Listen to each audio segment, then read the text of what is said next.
دیکھنا، ہم نے اپنے مالک کو دیکھنا ہے، اپنے رب کو دیکھنا ہے جس نے ہمیں وجود دیا ہے، جو ہماری ہر چیز کو جانتا ہے۔ ایک بندہ، وہ یہ واقعہ اخبار میں آیا، ایک ہندوستان میں ایک بندہ مر گیا تو بعد میں اس کو جلا دیتے ہیں، آپ کو پتہ ہے ان کو، وہ اپنی لاش کو جلا دیتے ہیں، تو ان کے گھر والوں نے کہا جی اس کو زہر دیا گیا ہے۔ تو اب وہ جو پولیس ہے وہ وہاں پہ گئی تو ابھی تک وہ اس کی راکھ وہاں پڑی ہوئی تھی، تو وہ راکھ کو لیا تو وہ فورینزک لیبارٹری میں اس کو بھیجا۔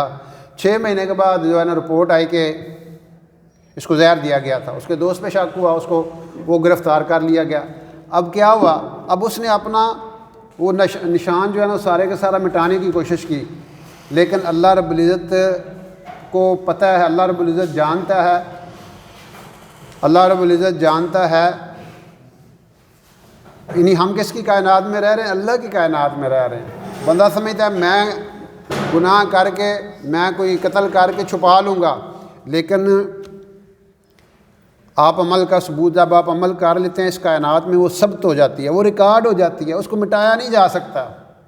یہ زمین بھی ایون اس لیے قرآن میں آتا ہے نا کہ جس زمین پہ گناہ کیا جاتا ہے وہ زمین بھی قیامت کے دن پکارے گی کہ اس زمین پہ گناہ ہوا ہے۔ جس زمین پہ آپ اللہ کا ذکر کرتے ہیں وہ درخت اور وہ پتھر اور وہ جگہیں ساری کی ساری جو ہے نا وہ گواہی دیتی ہیں کہ اس بندے نے یہاں پہ نیک کام کیا تھا۔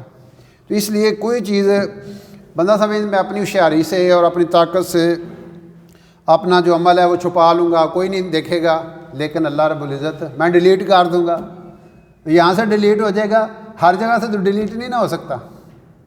بندہ سمجھتا میں ڈاٹا ڈیلیٹ کر دوں گا اپنے موبائل میں سے، لیکن کہیں نہ کہیں تو سیو ہو گیا نا۔